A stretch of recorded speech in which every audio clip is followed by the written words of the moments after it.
Сәлем достар, сіздер менен Наргиз. Бүгін мен сіздерге 3 ингредиенттен жасалынатын банановый конфеттің рецептісін ұсынамын. Менімен бірге жасап көріңіздер. Қажетті құрамдар: 1 дана банан, 120 грамм кокос жаңқасы, шоколад. Бананды шанышқыменен езіп аламыз. Езілген бананға кокос жаңқасын қосамыз. Жақсылап араластырамыз. Банан менен кокос жаңқасы бірігуі үшін.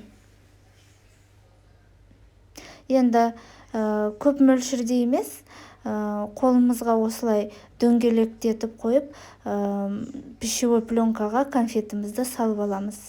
Менде 1 бананнан 8 конфет шықты. Және де оны тоңазытқышқа 5 минуттай қойып қоямыз.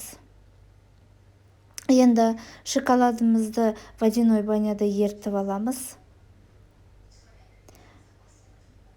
Конфетімізді ертілген шоколадтың ішінде аударып аламыз екі жағынан.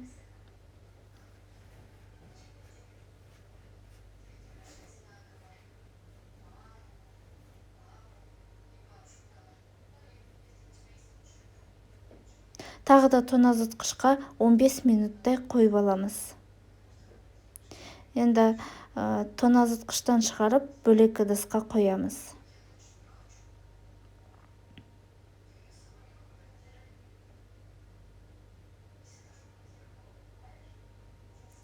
Әсемдейміз. Әсемдік өз қалауларынша. Мен осы жолы облепиха менен, малина менен әсемдедім.